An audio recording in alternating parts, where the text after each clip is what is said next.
found out it wasn't broken. She just kind of kiss it and say, take it. You'll be all right. You will. All right, Dr. Purnell. Have a good weekend. See you, old man. Hey, I'm having a birthday tomorrow. No, I can't believe you do that. 64. You're still having birthdays? Yeah, I'm still doing them. Nice going. Yeah, I should go the other way now. That looks good on you. Thank you. Okay. You too. You got it. All right. Great guy. Great guy. He's from Pennsylvania. Pennsylvania. Hi, I'm Bill Purnell, and I'm part of the Fuller community. You know, the New Testament's that talked about Jesus as being open, and I think it was because he never forgot his roots. He was human. My, oh my, was he ever. And I think that's key. If you don't like people, or if you don't know how to relate to people, you might want to choose something else for ministry. You could be a plumber. Amen. I love it. Get out of here. Really? Probably was, huh? That's great. That's fun.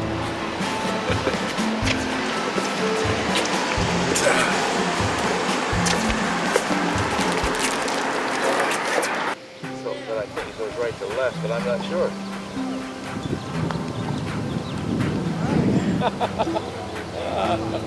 I had both of those lined up pretty well. Just didn't hit them. I'll bring them down here so you can try it. In order to be, you got to belong to someone. To be fully human, you really need someone. So isolation is to kill you if you're not careful.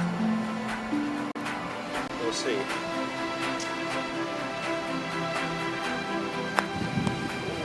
Whoa! I don't suppose you saw that. I don't suppose you saw that. Wow. What does it take to be able to wear a hat like that? About $7.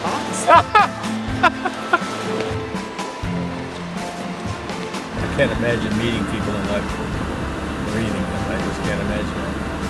Some people do is walk right by you and never say a word. It's weird.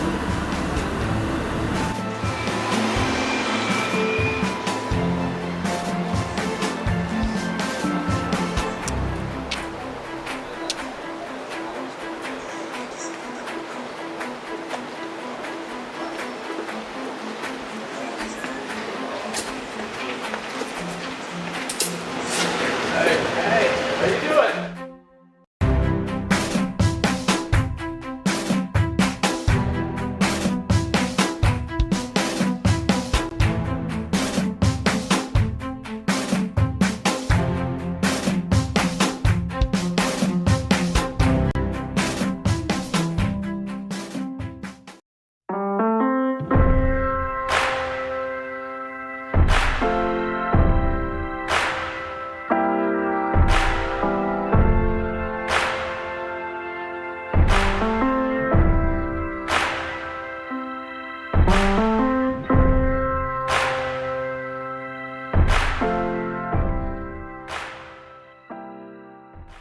Welcome.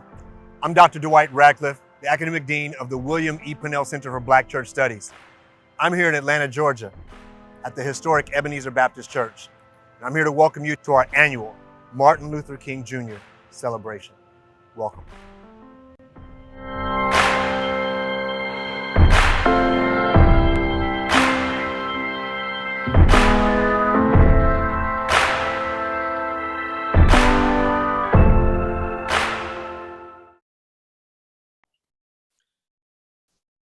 Well, welcome. Thanks to technology, not only in Atlanta, Georgia, but I am also here in Pasadena, California.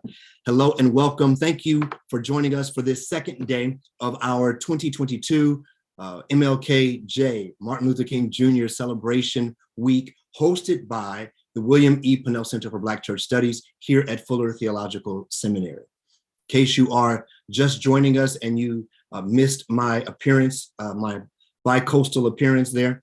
My name is Dwight Ratcliffe. I am the academic dean of the Pinnell Center, and it is my joy and privilege to be with you. In addition to serving as the academic dean for the Pinnell Center, I am also assistant professor of mission, theology, and culture here at Fuller Seminary.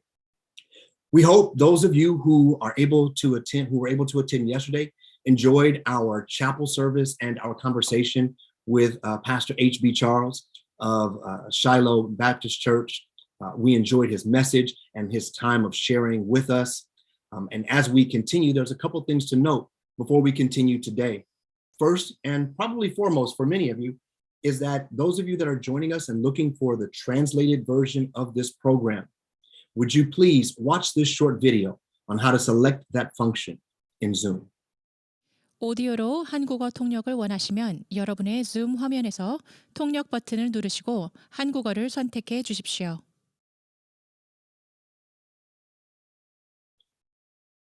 To any Fuller alumni, any graduates, any people who have taken classes at Fuller, alumni in the past, listen, you're invited to a virtual gathering that's happening today at 3:00 p.m. Pacific time, hosted by Alumni Relations, where I have the honor of joining you to ask and to discuss, where do we go from here? So it's going to be a fireside chat, as it were, with alumni. So please, you can visit our website at fuller.edu/MLK, where you'll find a link to register in the event schedule. Today, we're going to be hearing from some hand-selected panelists, some people that I absolutely believe embody the continuation of the work and the legacy and the life of the late Reverend Dr. Martin Luther King Jr. We're going to have an opportunity for a Q&A, for questions and answers, a little bit later in our session today, in our panel discussion today. So please utilize the Q&A feature, and we'll try to answer as many questions as our time allows us to get to. You can submit those questions in the Q&A feature, and as I said, we'll try to get to those as soon as we can. I'd like to, at this time, my sister Janelle Austin has taught me how to let people self-introduce, and so I want to let my guests self-introduce, but just by way of bringing them on screen, bringing them to the stage, as it were. I want to welcome Pastors Dawson, Pastor Smith-Pollard, Pastor Fisher, Pastor Crawford. These are individuals, again, I just like to go around town and tell people that I know them.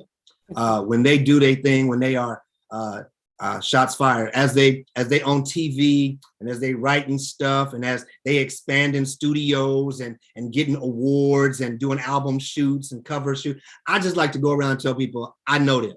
That's all. I just say I know them. And so I welcome you, my friends, my colleagues, to a conversation today. I'm excited. I've been looking forward to today. So I want to let each of you just kind of talk, just introduce yourself just briefly, and then we're going to get into the work. We're going to get into what you're doing, what's going on in your communities. I really want our Fuller audience, as we've got upwards of 60 plus people logged in right now.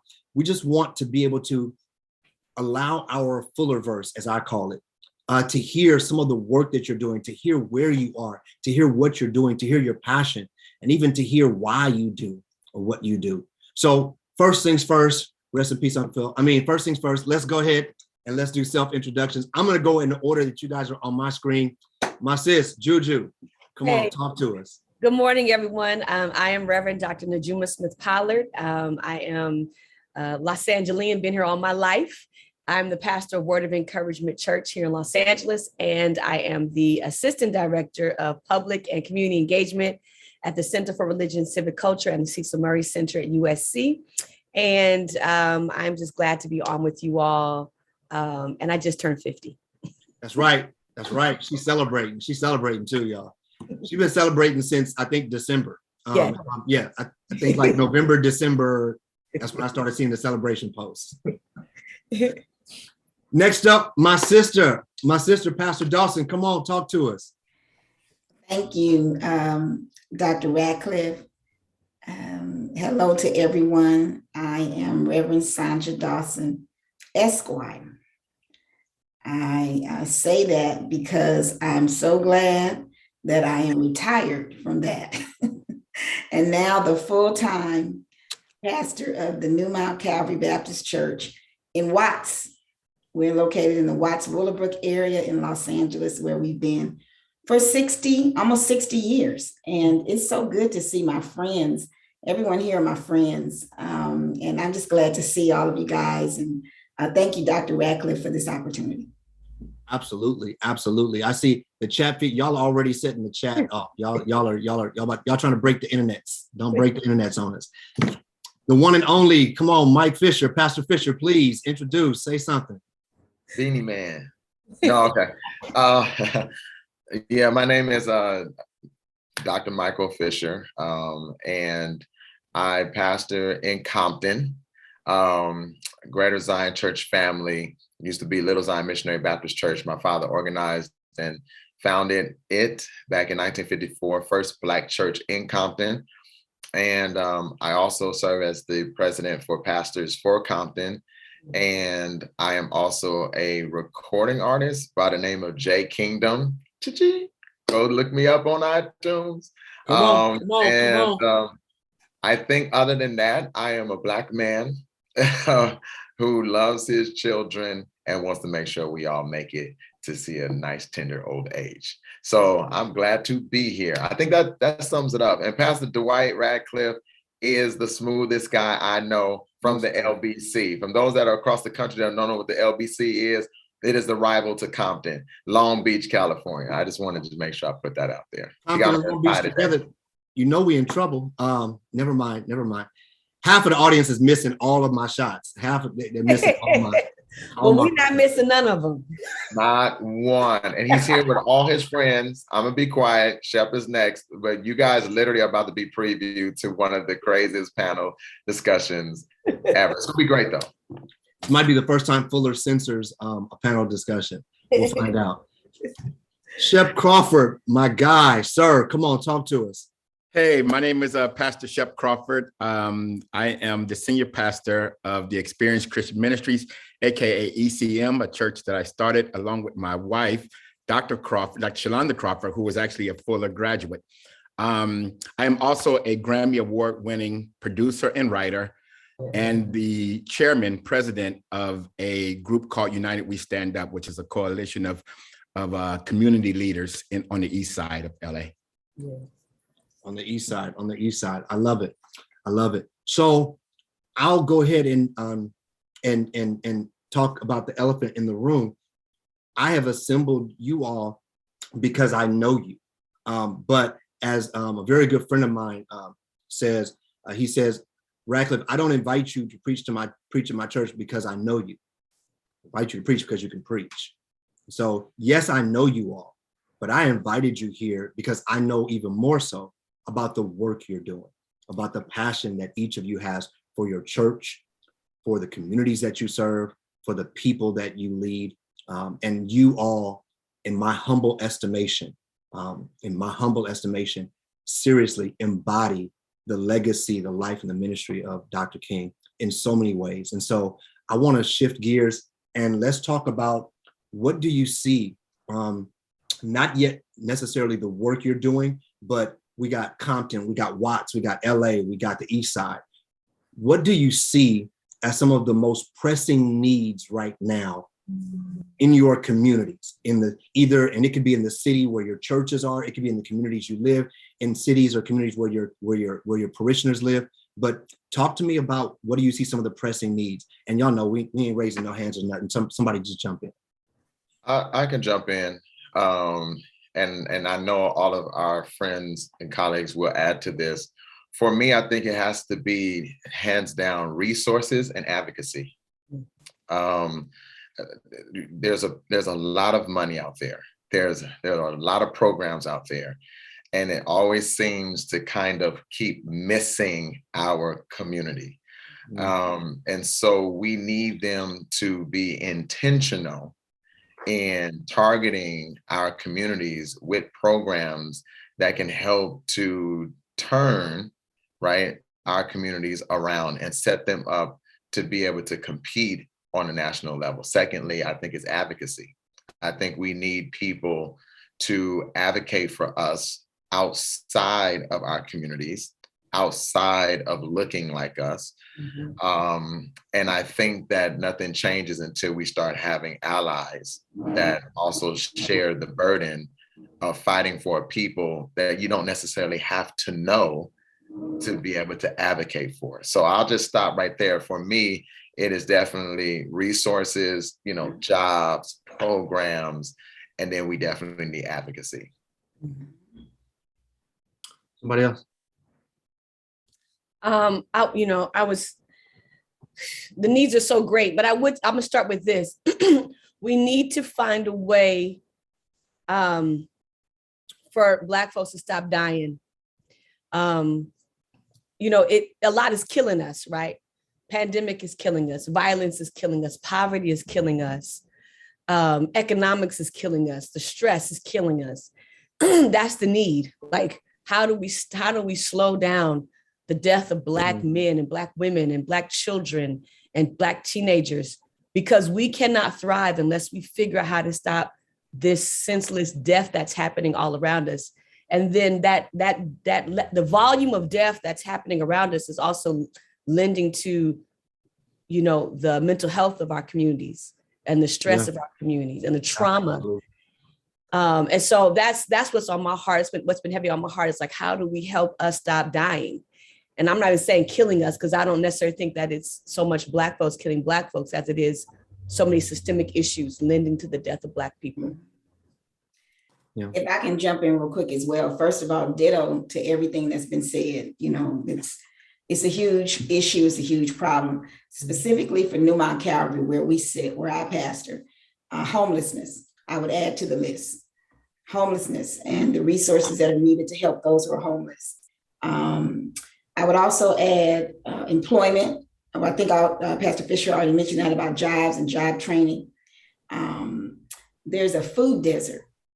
The ability to find, you know, healthy food. We're just full of fast food places, and there's nothing, you know, it's a food desert here. So I don't have to go all into that. But then I had another thought. So maybe I'll let everybody else talk. Because when you asked me the question, I actually kind of flipped it a little bit. And so I don't want to be non-responsive, but what came in my mind was, you know, historically when Dr. King and the movement that he was a part of, you know, the church has always been at the forefront, the Black church, of these types of movements. And my colleagues here, they all are very, you know, steeped in community work. But I think one of the needs that we have right now is in our communities is for the community to support the local church. Mm. You know, I think we've been there for them. And I think this is a good time for them to be there for us. And what do I mean by that? Churches have experienced a lot in these last 2.5 years, the local church. And so I think it needs to be said that it's also a good thing for the community to see ways that they can support the local church. Yeah. And Shep, before you jump in, and this is another reason why I was very deliberate about gathering you all, because so often the conversation about the Black church in the community, whether we're talking about activism and social activism, or whether we're just talking about community, so often the church has a negative stigma, has a negative stereotype. People are leaving the church, oh, the younger generation, this, that. But there are multiple examples of thriving, healthy churches and leaders in our communities doing solid work that need the support of their community. So I affirm and amen to that. You didn't derail anything. I affirm and amen, assent to all of that. Shep. Yes, I would say in addition to everything that's been said, and this particular question and conversation could last for a long time, but I would say the community needs identity. And I think that would heal a lot of, to Dr. Najuma's point, I think it would heal a lot once we know, particularly the Black community, to know our identity, not just as kingdom citizens, of course, but our African roots, you know, as well too. The pandemic shut a lot of things down. And so it shut down what people do. So when you shut down what people do and they identify themselves with what they do, then you've shut them down. And so we have to bring an awareness of identity that is not because of what you do, but what you do is because of your identity, right? And your identity can never be taken away. So I think a lot of the things that are happening right now, particularly crime, and it's just a lack of identity. And so I think that's one of the things. And people are looking right now for some type of spiritual, awareness. And there's a time where people believe that there is a higher power. There has to be. Yeah. But they're going so many different places. So I think that we really need to make them aware of their identity and God's identity inside of them. Yeah. Y'all triggering all my soapboxes. I literally, y'all are triggering all of my soapboxes. So let me throw my soapbox in now so I can get out the way. But I think part of what you're saying, this need for identity, is also rooted in us understanding that a lot of our theology, a lot of the things that we think are remnants and left over from slave-holding Christianity, not Christianity, slave-holding Christianity, that has made us allergic to so many things that is part of our identity and part of our diasporic culture. And so anything that looks African, right, we have a knee-jerk reaction to it, and it's demonic, and and we have to exorcise ourselves from that demon, because it is absolutely 1000% possible to be unapologetically Black and unashamedly Christian. And we have to figure out what that is. Yeah, absolutely. I'm going to try my best to be really great on this panel. Please don't try your best.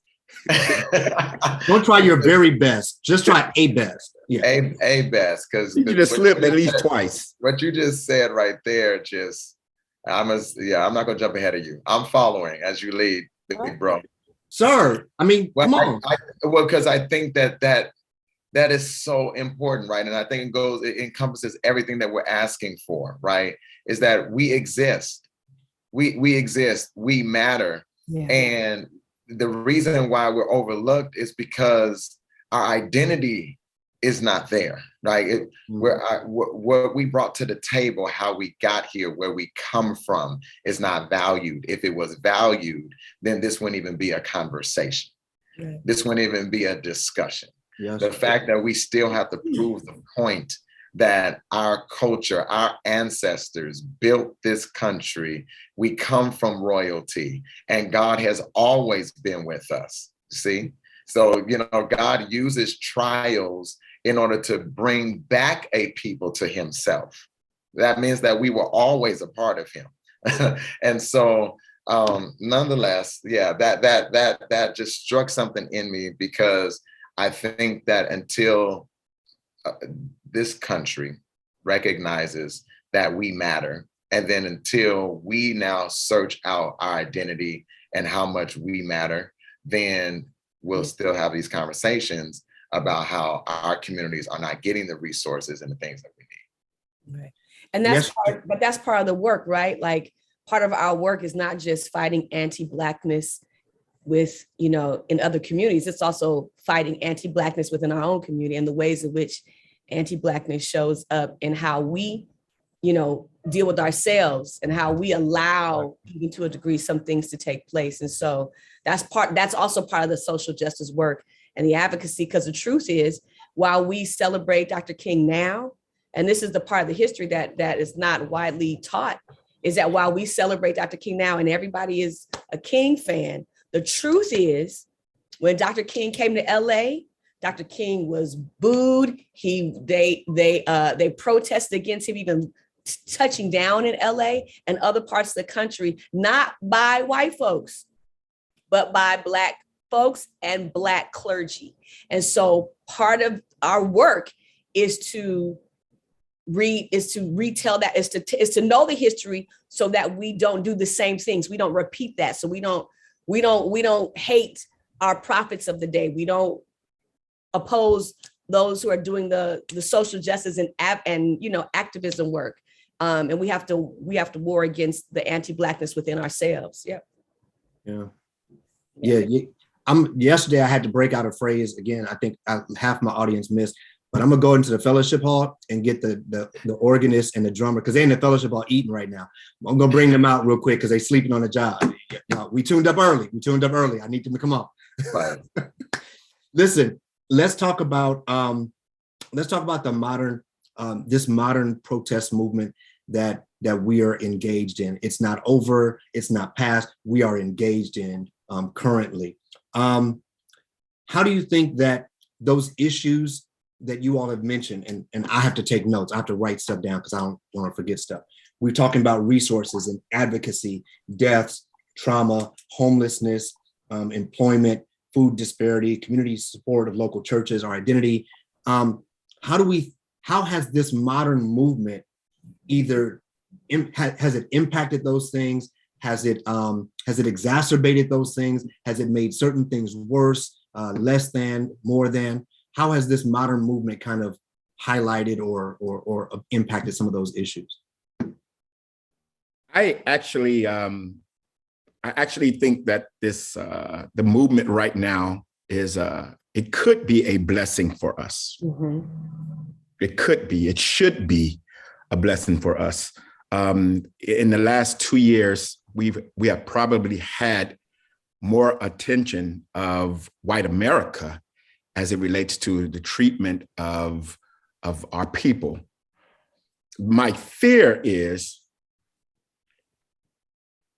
that we might not be ready for it and then therefore miss it. And what I mean by that is there was the unity that happened in the 60s was amazing. Mm-hmm. I mean, I just can't imagine now if we can talk our people into a modern day, don't ride the bus. Mm-hmm. I think there's a lot of work to be done because here's my fear. My fear is that with all of the money that's coming to the community and all the awareness and Black Lives Matter, that movement finally getting some attention. If we don't change internally in the next few years, they will always be able to point back at this time and say, we gave them what they asked for. Mm-hmm. We gave them prison reform and they got out and there was no therapy, there was nothing. There was nothing set up for them. We gave them money, we gave them this, we gave them that. And so I feel like there is an urgency in this movement to not only fight to get Pharaoh to let us go, but go and prepare the people and say, right, leave your cake. We gotta go. And my fear is we'll win the Pharaoh conversation. I'm hoping that we'll win the conversation of now let's unify and really, really make this work for our communities. Right. Yeah, that's good. That's good. And Pastor Shep, I think that it will help if we started having more of a spirit of unity. Mm-hmm. That scripture is so powerful, how good and pleasant it is for brethren to dwell together. Yep. And the power is, it talks about how the oil can flow. Yeah. The oil will never reach the ground if everyone's not on one accord, right? And so there is commanded the blessing, right? And so I think that what has to happen in our communities is we're going to have some serious discussions about death to ego. Mm. We are going to sooner or later have to have a real talk amongst clergy, yes, amongst bishops, amongst the presidents of these conventions and congresses, amongst the congressmen, amongst the assembly members, and everyone's going to have a conversation of, are we doing this for our people? Or are we just trying to leverage platform? Yeah. And we're going to have to call people to the carpet, and we're going to have a conversation of us coming together and saying, I don't care who's spearheading this initiative, if it is for the greater good. And that, Shep, is what the 60s had. So they had less people at the table, but they all understood the mission. So it didn't matter who got to the table, everyone was singing the same song. Everyone was in the same choir, right? All the choir could sing lead, you know. But now we have the seats that are open, but we can't really trust everybody that gets in the room. Yeah. So I think that's also, and that's what this is exposing too, to answer your question, Dr. Radcliffe. This moment is exposing that. So go ahead, sis. Go ahead. I'm sorry. I was jump in. Double Dutch. Go.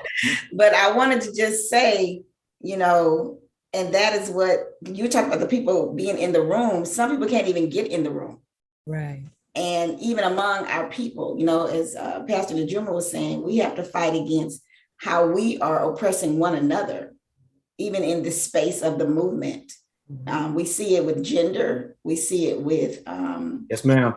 You know, we see it with age. I'm trying to say age. We see it with the LGBTQ community, how we're oppressing within the movement. And I think it starts with faith-based leaders. You know, I was glad to hear Pastor Fisher talk about the unity and Pastor Crawford, because when the screen went up, the first thing that went through my mind was, this is a beautiful collaboration.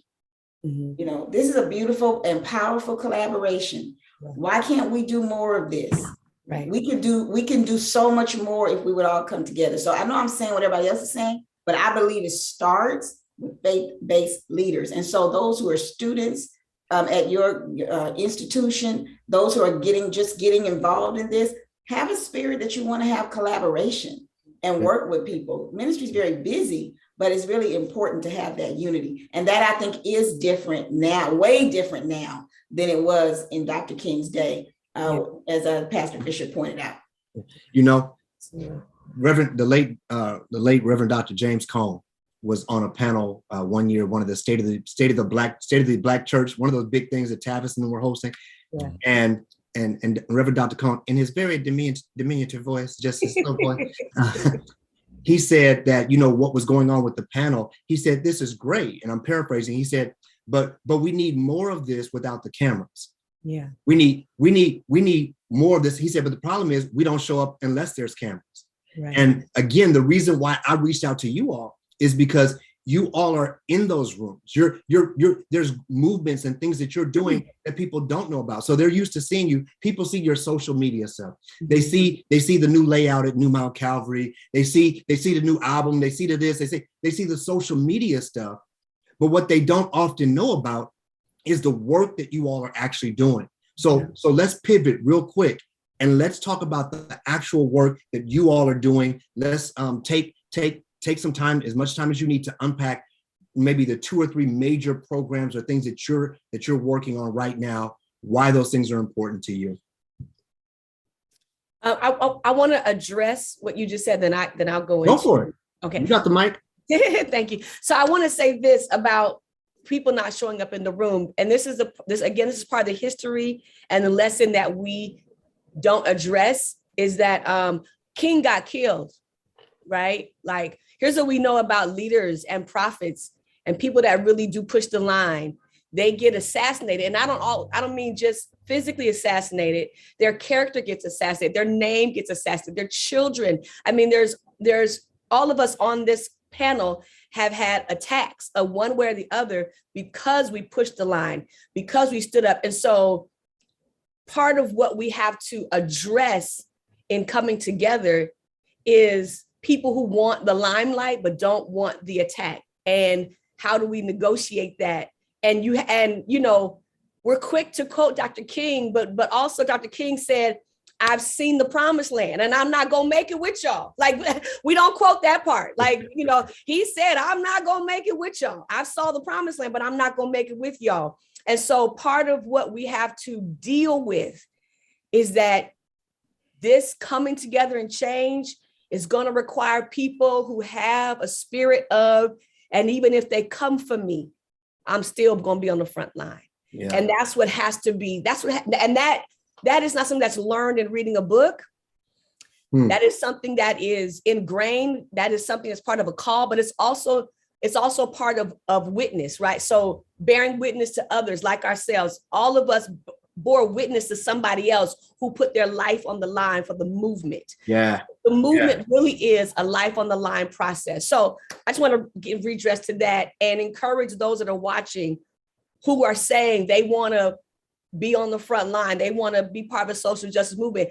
We need you to make up in your mind, you don't mind putting your life on the line. Mm-hmm. And it doesn't mean your physical life, but your name, your career, your family, even like those things you have to be. And this is also to those who desire to be allies of the movement.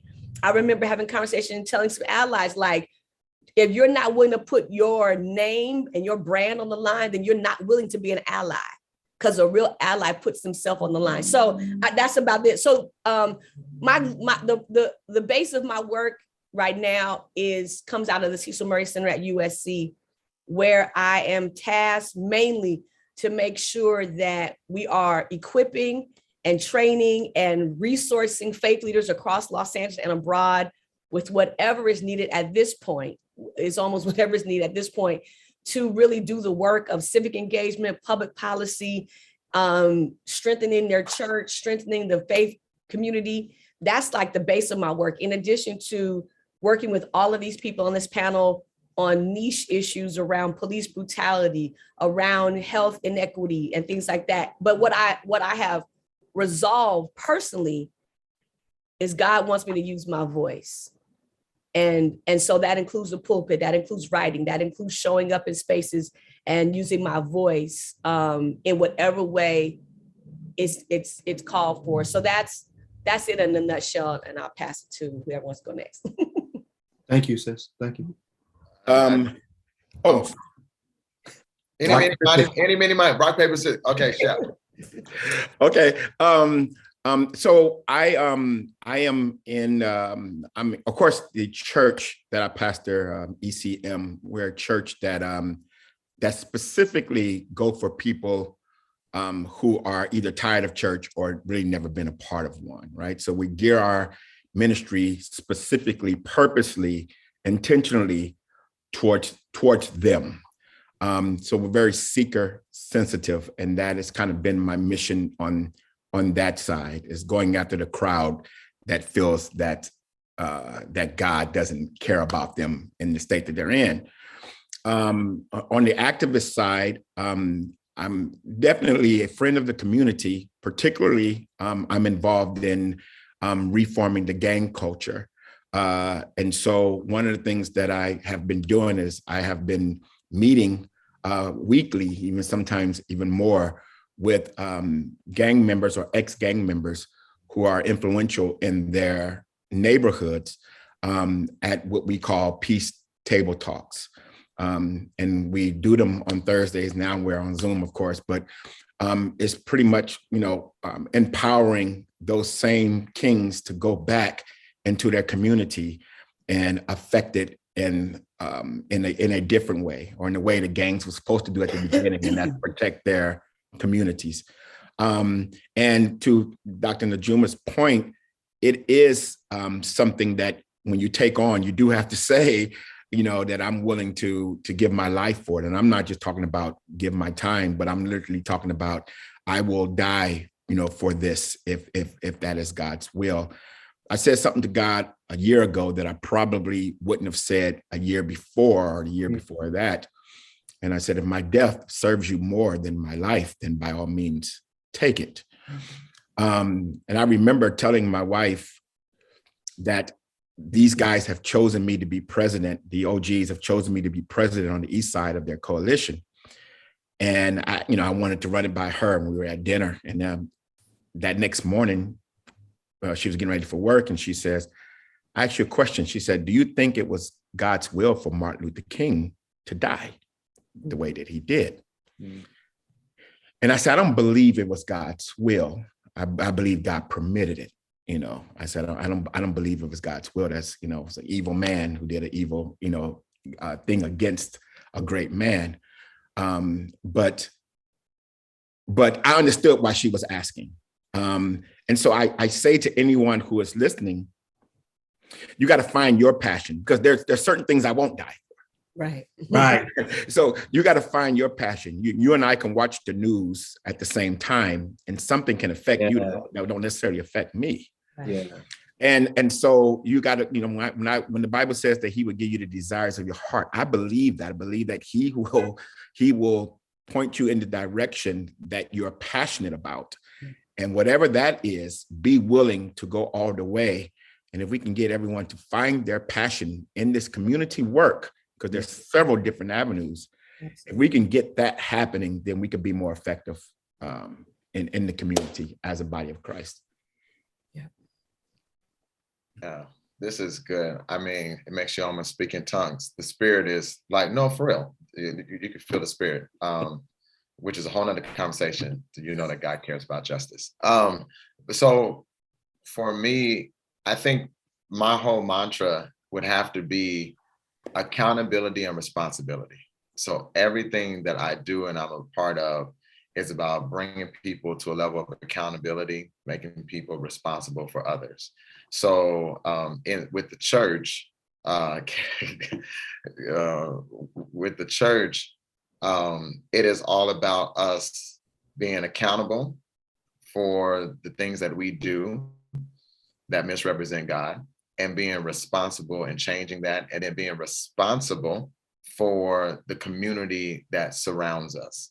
That's big, especially in Los Angeles, Dr. Radcliffe, because in LA, right, we are a transit city. So a lot of people come from all over to our church. It's not like it was back in the day where people walked to the church. So the church had more of a care of the community because the people came from the community. Now we have people who are part of the church that don't live in the community. So we have to call them to a level of responsibility for the community that sometimes they feel they are better than. Yeah. A whole nother conversation. Soapbox trigger. Whole nother conversation. And then also I do, through the Pastors for Compton, hold the community leaders and our politicians accountable for the resources that they get, and responsible for making sure that it doesn't go into their pockets. But all of us as pastors, it's about 75 of us, all of us collectively together, they know we'll hold them accountable and make them responsible for the community. And then for the involvement I do with the sheriff's department, same thing, hold them accountable for their actions and make them responsible for the community. And then of course, hold the community accountable for their actions and make them responsible as well, as what Shep talked about, preparing themselves for when these resources do come. And this may be rough to hear, but you all, not you all us on here, but the community cannot make us look dumb. Right. After we have went and advocated on your behalf. So those are all the things that I involve myself in, and it plays out through Pastors for Compton, where I give them resources to try to equip their church to better serve their community, or bring them into knowledge on certain things that maybe the local pastor is not savvy enough to find on his or her own. So I try to do that, have powerful conversations where we just kind of wrestle with the tension of being latter-day prophets. And so that's the Pastors for Compton. That's what I do with the Law Enforcement Review Board, with the City of Compton, and then Greater Zion Church family. And I want to speak also to that with what Dr. Najuma spoke about. I tell people often that, when you look in America, our forms of payment, if you think of cash, is the dollar bill, the $5 bill, the $20 bill, the $50 bill. No one comes in America and walks into, Nordstrom's or to the 99-cent store with yen, right? You have to have a certain money currency that works here in this country. And when you give God a yes, the payment for working in the kingdom is tribulation, persecution, pain, and isolation. If you are not willing to pay in those forms, then you are saying yes to the wrong thing. If you ever want to know, because someone is going to say, well, what's my calling? It's whatever isolates you. It's whatever brings you pain. God help me. It's whatever brings persecution. It's whatever makes you regret the yes. Yes. It is whatever makes you regret the yes, that's what God wants you to say yes to. If it's convenient and you love it, and you getting up every single day, hopping out the bed, singing words of affirmation, and you skipping down the road, you in somebody else's vein. Okay. And so someone who's on here, I know this ain't prophetic at all, but we are tapping into people who are on the borderline. There are people watching, you're not even in the chat. Somebody has been wrestling with that. And I'm telling you right now, the thing that scares you the most and the thing that you know you'll get greatest pushback from is where God is leading you. And that's what all of us have said yes to. And every single one of us have had to show up with the down payment of isolation, pain, and rejection and tribulation. Sacrifice is the mandatory down payment on this layaway plan. That's it. If you ain't want to do none of that, you're doing the wrong calling. Now, two things I want to let Pastor Dawson, Sergeant Dawson jump in. Someone told me that the comfort zone is a beautiful place, but nothing grows there. Nothing. It's a beautiful place, but nothing grows there. And so, yeah, we've got to be willing to. And then the last thing you said, layaway. Don't nobody know about no layaway. Don't nobody. No, actually, it's called Afterpay. Yeah. It's called Afterpay now. Yeah, it's called Afterpay. I just found it out. I told my young people, don't Afterpay God. They get the shoes and they pay after. Layaway is when your mama, let me help the audience, is when your mama said she wanted to get your Christmas stuff in April. So she went down to Zodi's and Fedco and Rewards. All the stores that don't exist anymore. Fedco, bro. Fedco, come on, man. She went and picked out your clothes that ain't even gonna fit in December, but she went and took them to the back counter because the layaway was always in the back. You go to the back counter. She put $20 on that every month until Christmas. Don't nobody know about no layaway. Yeah. Pastor Dawson, come on. What are you working about? What are you passionate about? Well, I'm for right now, I'm being blessed listening. Right now, this is like therapy. So I want to thank you because it's helping me. It's helping me. Now, I don't know about these 90-something people on the thing, but it's helping me. So thank you all for your words. I want to say, want to take from something Pastor Fisher said about what is your ministry all about? So it made me think. And if I had to pick two things, I like that idea. It would be equipping and expanding. Yeah. I believe that I have a ministry to equip. Yeah. And so in this season at New Mount Calvary, we have been continuing to do the work that we've done since my father started the ministry almost 60 years ago. But we are equipping people in different ways because it's a different season. Yeah. It's a different time. And it requires different tools. Mm-hmm. We have got very involved in COVID vaccination work. We actually have provided staffing in that regard. And a lot of resources, a lot of time we placed into that to help the community in that area. We've been helping different schools to use our facility to help, with children and educating children. So we tend to help wherever we need to help. Another area where we are doing a lot of ministry is grief and bereavement. And as Dr. Najuma mentioned about the death in our, it's just everywhere. And so we've done a lot of grief workshops, grief panels, I've done a lot of funerals and other things, things like that. So preaching and teaching on grief, we've done a lot of that here as well in this whole vein of equipping.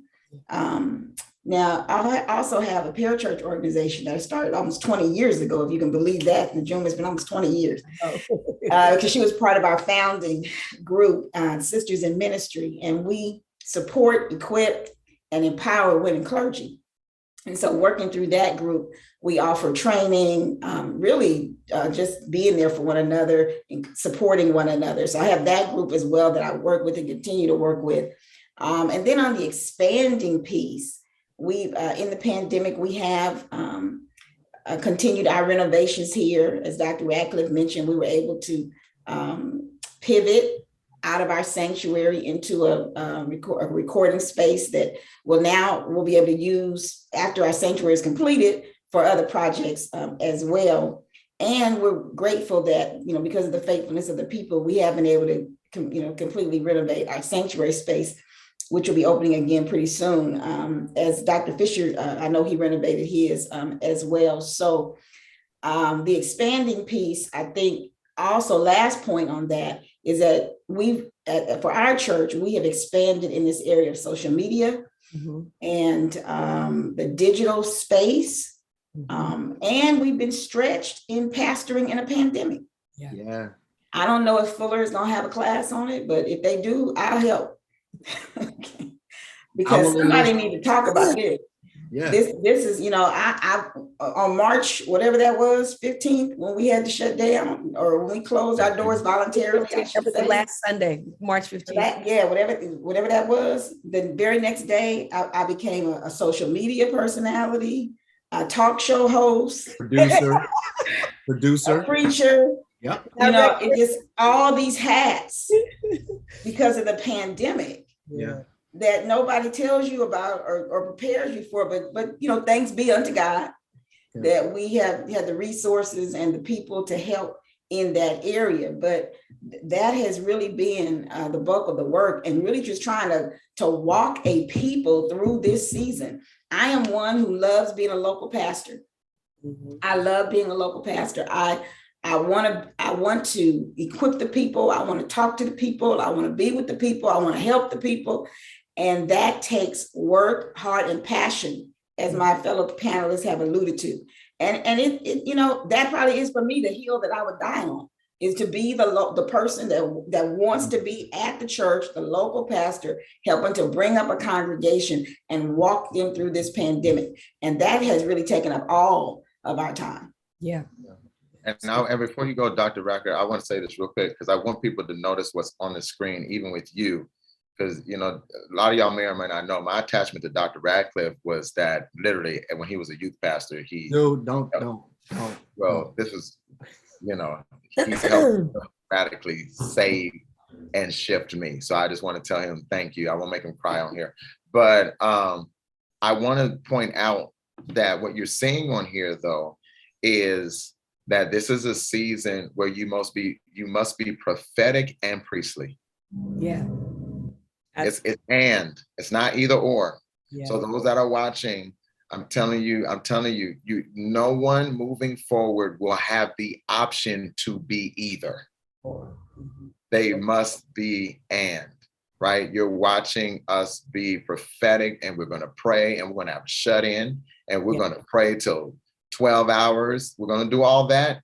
Yeah. And we got to show up to the council meeting, And what I think, and I believe what a lot of things that have hurt the church is that most people come out of seminary sometimes just concentrating on being prophets.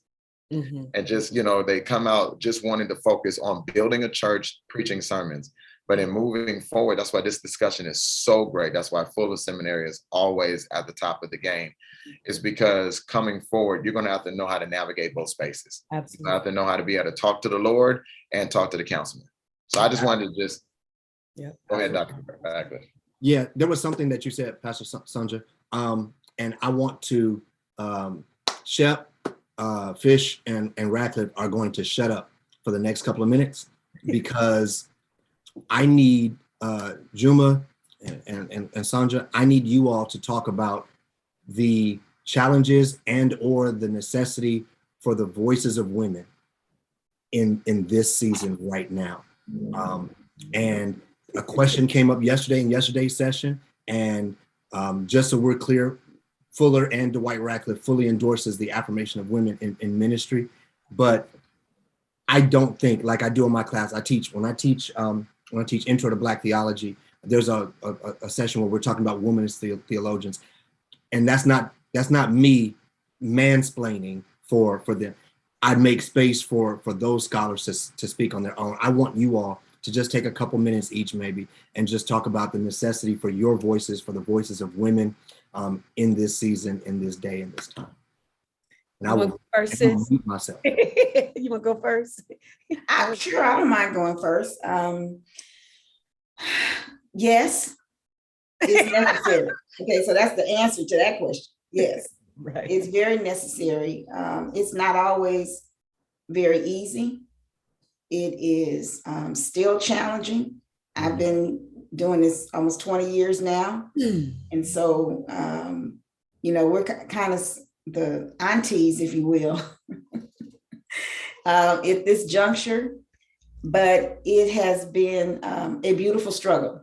That's the way I describe it to people. It's been a beautiful struggle. We can't sit down. We can't stop. We can't shut up. We can't do any of that because the victory certainly has not been won by a long shot. There are a few of us who have ascended for various reasons within the faith community, but there are not nearly enough of us that represent the congregations, which are a majority women. Right. Our challenges are not just with men. In fact, quite honestly, some of our hardest challenges have been with women. When you were saying about, the brothers on the panel not speaking up, I feel like, they can say something, they've seen it. They can bear witness, if nothing else. We have seen it. So, I've been supported and backed. I came in with a lot of support, an unusual amount of support because of my legacy. But that does not mean that I would stay here and I would still be here. I've had to do the work, and I've had to do sometimes triple the work. You got the Black tax, then you got the woman tax. Now I got the age tax. So, it's a lot going on. But our voices, we have to continue doing what we're doing, and it's very necessary. So I'm glad to see the institutions that are encouraging and affirming women in ministry and giving them space. It's unfortunate that we even have to go there still, but we do. It's where we are. And I'll toss it over to Pastor Najumi for her comments. Yeah, so ditto everything my sister has said. And I just want to add that one of the things that I learned or figured out early on in ministry was that my mere showing up in spaces, like just to show up at a meeting or just showing up at a conference, is disruptive.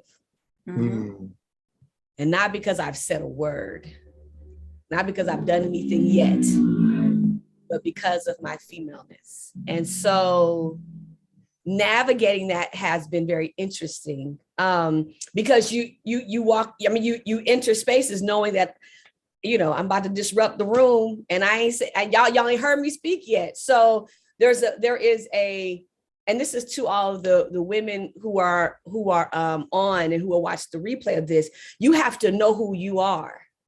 Like, you got to be real clear about your call, real clear about the work that you've been called to do, and real clear about who you are, because you will automatically be a disruptor when you come in the space. And what do people tend to do when they feel like their space is disrupted? They defend against it. They rage against it in very maybe sometimes covert ways. And so you have to know who you are, and you have to really be okay with being a silent disruptor just because you showed up in the space, and then learn how to leverage that in those spaces. And to Pastor Dawson's point, she and I had to earn our doctorates to be called a doctor, and still have to tell people there's a doctorate in my title, whereas there are people, and I don't really care, but I just know that there are people that, so that actually didn't do the work, but they get that acclaim, they get that title. And so there's a level of knowing that you got to do the work. You got to show up and have the work done. But here's one thing that I tell women in ministry all the time, and this is not just for women in ministry, this is for women who want to do civic engagement work, public policy work, because these spaces are still largely held by our male counterparts, is What they will not be able to argue with, they might have an issue with your femaleness, but they will not have they cannot argue against your ability to be prepared, Right.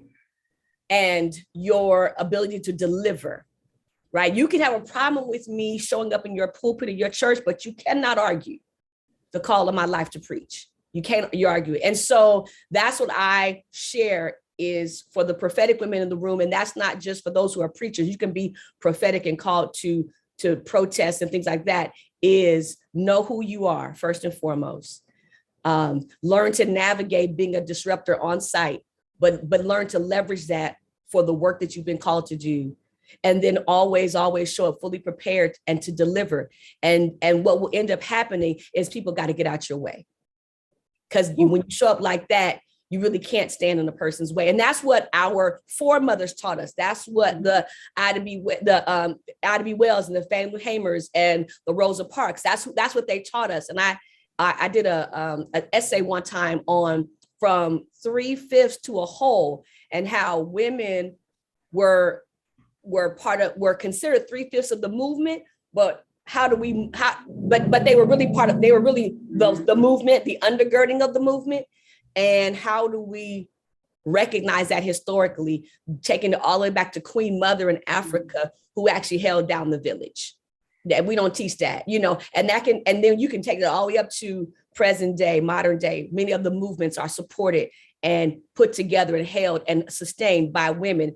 And there's no diss on our brothers, because we need each other. It's not an either or, to Pastor Fisher's point. It's not an either or, it's a both and. But where spaces try to diminish one over the other, that's where it's problematic. And so part of what I've come to understand is my role is to be a disruptor and to be okay with that, because there are women coming behind me and they'll be able to have seats and do things that I couldn't do even in the 21st century, which sounds really amazing, like really weird, because people like myself, Pastor Dawson, and others were willing to say yes. Yeah. Can I just add one little thing, Dr. Ratcliffe? And I only wanted to comment because I think it was said before, but I want to reiterate. We need the brothers, and it has been the support of the brothers that's helped me in my ministry. And I know that Najuma will say the same. So as we address the women, I can say to the men, we need your advocacy. We need your public affirmation. A lot of people pat me on the back and send me private messages and, all this stuff. But publicly, do you support the women who preach and who pastor publicly? And then for the brothers who may pastor churches, to give opportunities for women in ministry to come in. We don't see that as much. We see really the same people on the flyers, same voices. Or if you do have something, then you got to, it's a 7-night revival. You got one woman is 7 nights, so we want more of a seat at the table as well. A few of us have got in, but there's a space that's so open. So, just continue to support and encourage and make space and opportunity. I just want to add that. Thank you. Absolutely. We're gonna shift and start getting to some of the questions, but let me name blatantly some of the rocks you've thrown that are necessary, and they need to hit.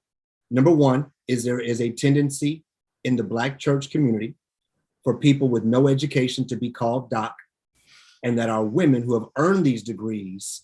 Yeah, Fisher, help me. I might need some security walking.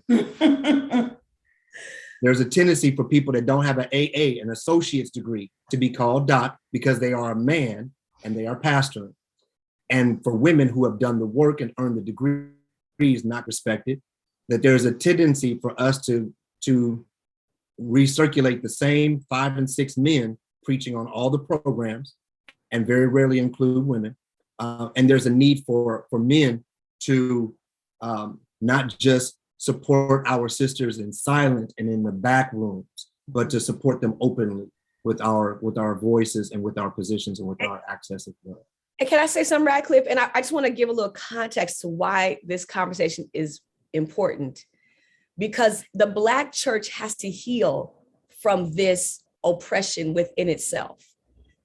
We if we're going to continue to sustain and maintain and really change the world around us, we have to change the world within us. Like, the Black church has to do better. And how does this relate to Dr. King? Because even Martin Luther King acknowledged the women that were part of the movement, Right. while others didn't want to. He did that, and he didn't, and so it all works together. And the Black church has to work on its own oppression as it continues to work on the oppression in which we experience in the world around us. So that's why this conversation is important and relevant. So we as a whole and healed, can continue to change the world around us. And that was also part of the work of the movement. Amen. Let's go, Reverend Dr. Bishop Fisher. Somebody was asking from early on when we first started, someone was asking if resources are available, why is it that sometimes the community is not going after these resources, and where is the lack on our part to appropriate these funds? So they're asking, why is it that if resources exist, why is it that our community sometimes doesn't go after those resources? And then is there a lack on our end to make sure the funds are handled correctly? Okay. And before I get to answering that, I want to piggyback on my two big sisters, so they know I ride or die. Me and Shep, we ride or die. We know. I will catch your fade, right? And so those that don't know what that means, God bless you. But I wanted to say this part, that, and it won't change if it's forsaken, which means that the Black church, the pivot that needs to happen, won't happen if people get frustrated and then just leave and abandon it. We need you to stay in the church in order for it to make the pivot. I just wanted to say that piece. To answer that, as far as the resources, if resources are available, why aren't our communities going for it? Well, the number one tool that unfortunately still seems to work is ignorance. They do not readily make the information available. This is the reason why I try my best. And I honestly learned this from Pastor Najuma. I hail from the department that she works for out of USC. She raised me up really into this mindset, and Pastor Sandra Dawson as well. They glean from me, but I glean from them. And Shep, who's always like awakening you, you have to go look for it. There's a reason why Jesus said he was called to a people who were oppressed at the time. Let's not take that out of context. Right. So he makes it a point to come and tell them, seek and you will find. We only talk about that in the way of salvation. Sure. Jesus is like, there's a whole lot of information out here, but y'all got to go look for it. And so with Google, with Instagram, with things of that nature, you have to ask yourself the question, why aren't these ads coming across my page? The algorithm is being manipulated to make sure that certain groups don't get certain bits of information, right? So that's one. Number two, I think the reason why these sources don't ultimately get to the community, you got in trouble, so I'm just going to join you. Dr. Radcliffe, you need a bodyguard. I'm gonna need when I say this, is because people are sending hirelings into places that they need to be sending the called. And I'm telling you right now that many people need to ask God for discernment in this season, because every person who comes to your church and makes you feel good about a policy is not necessarily invested in actually changing said policy. If they were, this would not be a conversation. So people that are sitting at these tables are feeding themselves. I'm not going to say everyone. I've gotten better, Dr. Dawson, haven't I? Now, I'm not going to do a broad paint brush. I'm not going to give an absolute statement. Okay. But if we talking statistics, I will say 70 out of 30. Okay. 70% of people who are sitting at these tables get enamored with popularity, with the platform and power. And then they just conveniently forget the responsibility they were supposed to carry in that room. And that's really the truth. The millions are there. I've been on these calls. This is why I'm getting in trouble. He called out the docs.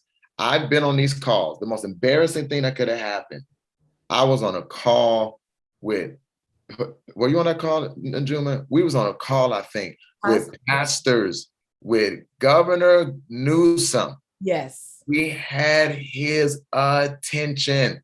And do you know that 50 affluent pastors who had their attention took the governor's time to kiss up to him? Mm-hmm. We need more people who have an Elijah spirit, who can have a conversation with King Ahab and say, you wrong. Yeah. And that's what's missing. That's why the resources aren't there. So, but flip the record over. There are really more pastors, even in the chat. I think I saw Samuel Casey. There's a lot of pastors, though, that are doing the work. More pastors that are worthy even being on this panel, that are doing the work. We're advocating, we're getting in there, and we're trying to do the best we can. You know, I just gave $7,000 worth of gas away with Chevron, and we leverage that now to gain a permanent partnership with Chevron, where they just, committed to donating every quarter $5,000 to our CDC. So we're out there trying to do the work and leverage it. So we're doing it, guys. It's slowly but surely, but it is out there. I've learned to end stuff on a sweet note. Yeah. Pastor Shep, let me throw this question towards you. And I'm gonna read the question. I'm gonna take a little swing at it, and I'm gonna alley-oop it to you. All right.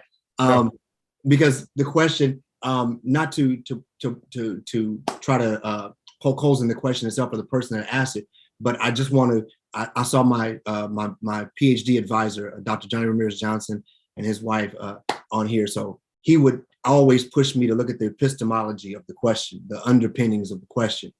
The question is basically getting at, how do we reach youth when so many churches judge them and make them feel like outcasts? And so the epistemology of the question, I would challenge the epistemology, because that's not true in so many settings. And I would even argue that just looking at this screen right here, there's not a single young person that would ever walk into any of these churches and feel like an outcast. But because Shep, you my edgy guy. Come on, man. You make me feel like I'm not edgy. You make me feel like I'm tame. So to answer that, respond to that, man.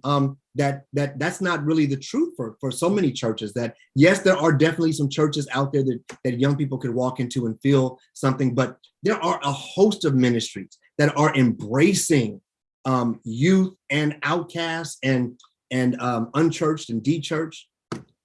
Yeah, first of all, I believe at this point, any church would be happy to see. They might stop the sermon. They might stop the sermon. And be like, go kill the fattest, go get the fattest steak, a Ruth's Chris steak, and call a DJ. Our son has returned, right? So I think that it would, but to the broader question, I don't think you feel uncomfortable in churches anymore. I think the problem is they don't feel heard. Right? They don't feel heard. So they feel like they are accepted, but not their culture. Yeah. Right? And so I think what's got to happen is that we have to allow them to educate us on their culture. Things that we grew up on that we found offensive. Is it offensive, or is it a sin, or is it offensive? You know what I mean? Or, at some point, churches were telling people, to put down their phones in church when people were reading scriptures. But now everybody's doing it, right? When you say turn your Bibles to, nobody's turned their Bibles. You know what I mean? Like when you say series, Psalms, you know what I'm saying? So nobody who's turning the Bible, but at some point that was considered inappropriate, right? Right. Instead of us looking at that is the progression of a new culture, and there's nothing wrong with it. My dad, rest in peace, he used to, because we were out of the box, he used to, kind of call me on Mondays and tell me I went too far. And he didn't like praise dancing. And he said to me one time, he said, I don't think, he said, all you need is the Spirit. He said, when Peter preached on the day of Pentecost, he didn't have any praise dancers. I said, neither did he have an organ. See, organ is not a problem to you because you were born in that. Or a building. Yes, right. So I think that we accept things that we were born in, that came as we were kids, right? We don't like performances in the church. What would the choir do in marching in? You know what I'm saying? Twisting side, my side. It's always been, you know what I'm saying? It's always been. Hooping is a part of entertaining in the way of keeping the people's attention. So there's always been, every culture has a problem with the culture under them. I think what we have to do is we have to listen to them and find out what it is that we don't particularly like versus what it is that God doesn't like, right? And then find that balance. Let them express themselves. Yeah. Not just a youth day, but start on the fifth Sunday. And on the fifth Sunday at 3:30, because you still want to do your grown-up day. But literally listening to them and finding out what can we do in this new generation and this new culture. And that's not for every church, right? But for the churches who are called for that next generation, because my fear is that in a few years, they would have found something else, right? So I think that we have to listen at this point and try to figure out their culture and how can we infiltrate it by still remaining sanctified and wholly called to our purpose, but using strategy as Paul did, throughout his ministry. Yeah. When this is over, I'm going to send an email to HR to make sure I still have a job. I noticed that the president of our seminary and our several of our key administrators are here. So I just wanted to acknowledge them and thank them for being with us today. Listen, Pastor Sonja. Yes, sir. How can we become more intergenerational in the church? Oh, well, I think Pastor Crawford just gave us the key. If you see me, I'm sitting in a room that's kind of cold, so I'm not mad with anybody. Okay. I just didn't turn the heat on. I thought you was giving us the Baptist rock. I know, I was getting happy. But I think Pastor Crawford just really gave us the key, and that is to listen to the different generations and to take out the time, especially at the pastoral level, to listen.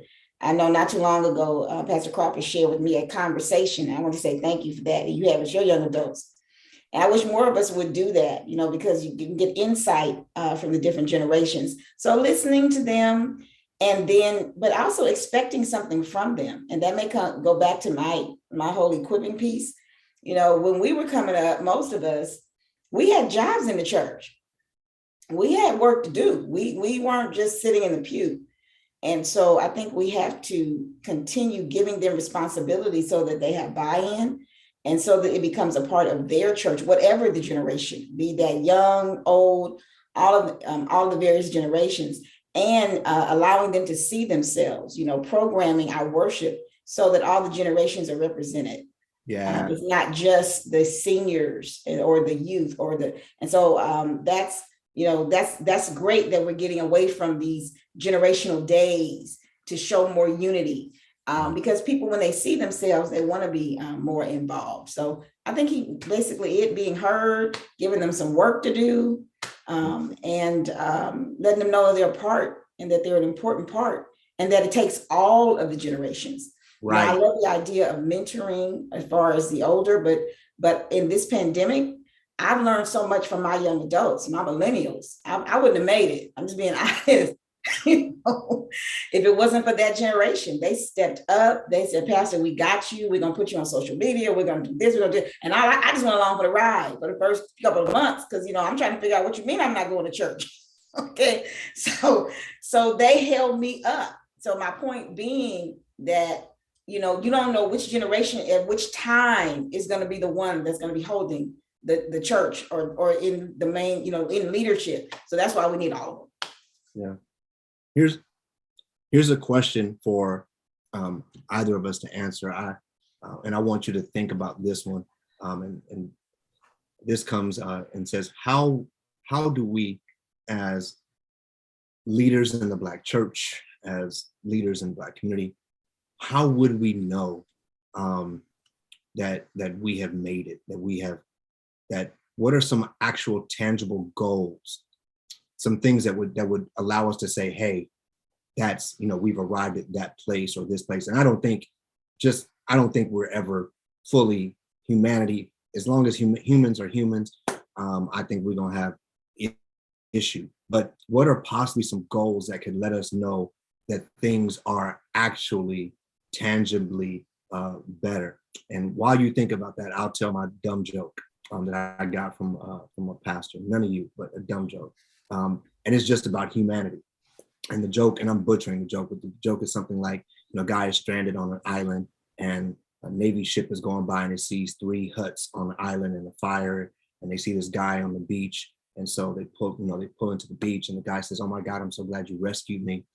And the Navy, they're like, "Well, okay, great. We see 3 huts. Who's here with you?" He said, "Oh, no. The first hut is my house, and the second hut is my church." And they said, "Well, what about the 3rd hut?" He said, "That's the church I used to go to." Oh, ha ha ha! Oh yeah. My God! I'll just play. I was like, as long as there's people, there's brokenness. There's So I mean, I don't think that we're talking about some utopia. But what are some actual tangible things that would let us know as a church, as a community, that we're making serious progress? So I think, Dr. Ratcliffe, that I think we may be asking 2 different things. So because I think that, will our mission ever be complete? Then the answer to that would be, as long as there is sin, as long as there's evil, as long as there are humans being humans, then the answer to that would be no. Well, how will the church know when we've made it? This is a stretch. I think we could get there. I think there's an answer to it. And I think it is when the church decides that they actually want to be like it. When the church that we call, am I freezing? I'm here. Okay. Yeah, say that last when the church decides that it wants to be like its founder, when it actually wants to be like Jesus, then we would have made it. Yeah. The church is so far from who established it, it makes no kind of sense. And this transformation of being like Christ is not going to happen at prayer meeting. It is a choice. It has to be intentional. You have to make up your mind that you want to be like Christ. And so it's achievable because we saw it in Acts. But the moment ego came in, with Peter having a problem with the Gentiles and, and all of that issue between Peter and Paul, and then you see Peter no longer relevant, because he didn't want to make that pivot. I think the answer to that question, like how will we know when we made it, is when we're actually mimicking our teacher. And so that would be my take on it. The mission will never be complete, but if we start acting like Christ, I think that's the goal. Yeah, I actually love that because we are not, and I'm talking in generalities here, imitating Christ. His boys was kicking back, talking about who's going to be the greatest, and Christ was like, "Let me fix this." He knelt down and started washing their feet. And somebody had walked in and he said there was a king in there and there's servants in there, and somebody walked in, they would have bet everything they owned that Peter and them was the kings. Yeah. So Jesus showed us the way. There's something inside of us that want to accomplish, and I don't think there's anything wrong with that. Jesus tells us in Matthew 6, I have a way to do that. If you do it my kingdom way first, then you'll get all that. I'm not saying don't go for all that. I'm saying go my way first. I'm going to get you that, and you're going to affect the kingdom, right? Yeah. And so I agree. The church, I think that we have to lessen our goal. And what I mean by that is, and Pastor Fisher said it earlier, if we can affect our surroundings, then we've done our job. Yeah. We already know that everybody ain't making it. we already know that. So that's not happening. So what is the goal if everybody ain't making it? You know what I mean? Jesus saved the world, and then it's still not saved. So if the goal is, I think our goal has got to be that we find something, strategy, ministry, that we find out that it works. Then you've reached your goal. You just keep doing that on a larger scale as much as possible. When people in your community recognize you and can call you pastor and haven't been to your church, when people start to inquire about Jesus, not prompted by a conversation you initiated about Jesus, and they come to you and they want to know more about it, I think then you'll find yourself doing it the Jesus way. And then notice Jesus' conversations, he never beat people up for what they did. I mean, if I'd have saw Peter at breakfast, you know what I'm saying, after you denied me, I'd have been like, dude, what's up with that? I told you, you was going to do that, and you did that, and now you're out here fishing. He never said none of that. You know what I'm saying? He saw Peter at the failure and sent him on a mission. Yeah. The first thing he did is send him on a mission. And one of the things that we as the church, I think, got to realize is that holiness cannot be the sermon initially. Okay, you going? Yeah, you met it. Paul don't get to it, and Paul doesn't get to it until to the 12th chapter of Romans. Yeah, he talked about after all of this. Now, let your response be. I think we have to help people find their purpose. Yeah, and then holiness is discipline. So once you find your purpose, now you need God. Now you need to live a certain way. This is the reason why he doesn't want you fornicate. This is the reason why he doesn't want you getting drunk. He ain't trying to hit on your buzz. He don't want Satan to infiltrate legally. So we have to help them understand who they are and their purpose, and then get the discipline. This is what Jesus did. Yeah. This is what Paul did. Yeah. It's a proven thing. So if we can do that, I feel like we have accomplished what we have done in our areas. And if everyone can start doing that, we'll make a bigger print. Got it. We got 5 minutes. Yep. Real quick, I think to add to what Pastor Fisher and Pastor Shep have shared, is that, freedom is not a destination like we think it is. It is a journey. And so it's not like, okay, I get to a place called freedom. Even though that is an ideology, that is not reality. Freedom is the journey. We're on the journey of freedom. So I'm constantly fighting for freedom. I'm always in the journey and the practice of freedom. And I can have freedom. And we know that you can have freedom and not be free, just as Nelson Mandela. He was in prison 27 years, but remained free in his mind. And so part of our understanding is that this work of justice work is not about destination. I believe our forefathers thought it was a destination, like let's pass a Civil Rights Voting Act, right? Like if we got that, we're good. But then now in 2021, we found they can take it from us and block us. And so, we're constantly on the journey. And we have to look at the movement work, not as a destination, but as a daily practice, as a process, as a journey, as a lifestyle that we're constantly in, because it's not a destination. And that's what gets a lot of people frustrated, but you have to understand that. Yeah, I'm gonna give it to my sis. Only thing I was going to say is that they were excellent. Everything said, ditto, excellent. There's nothing else to add to what's been said. But when you asked the question, what came in my mind was to share with people who are in ministry, pastoring, or whatever leadership you're in, that I believe God puts a spirit of discontent. It's good. Because that keeps us working. No matter how big our platforms, how big our ministries, how big our community impact, there is something there that says that we can do more. So if you feel that, know that that's normal. And I believe God has places that in us to keep us being driving and pushing toward our goals. That's all I wanted to add.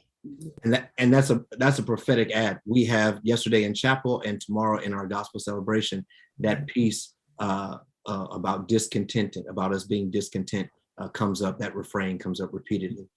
Listen, I want to say thank you to my colleagues who I have the utmost respect for, Pastor Sonja Dawson, Pastor Michael Fisher, Pastor Najuma Smith Pollard, Pastor Shep Crawford. Thank you all for joining us this afternoon. Thank you.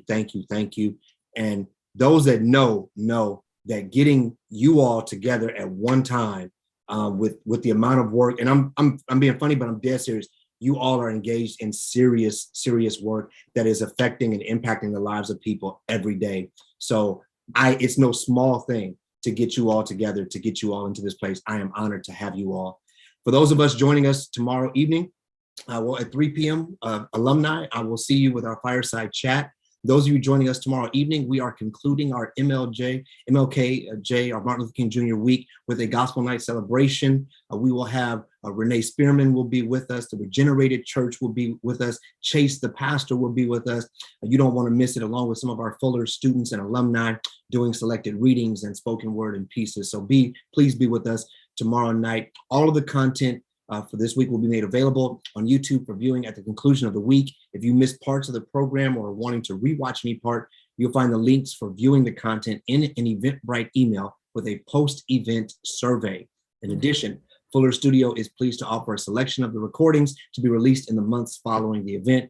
To stay updated on this content, sign up at fullerstudio.fuller.edu. I am excited again to invite you to join us next year for our 2023 celebration. You can save the date on your calendars now, January 18th through 20th, 2023. As we say in the Black church, should the Lord tarry. Should the Lord tarry. The Lord say the same. The Lord say the same. You are doing an amazing job, Dr. Radcliffe. Yes, you are. That's what I was going to say. Radcliffe, before you close, we have to say this in front of all these people, is that we are extremely proud of you. Yeah. As your little brother too, man, I have watched God take you through so much to get you here.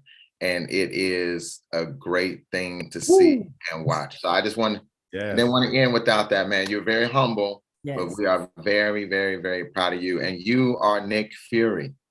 So when you see the Avengers, you call and we will come. No, you get to keep your eye though. It hasn't offended you. It hasn't offended you, so you don't have to pluck it out.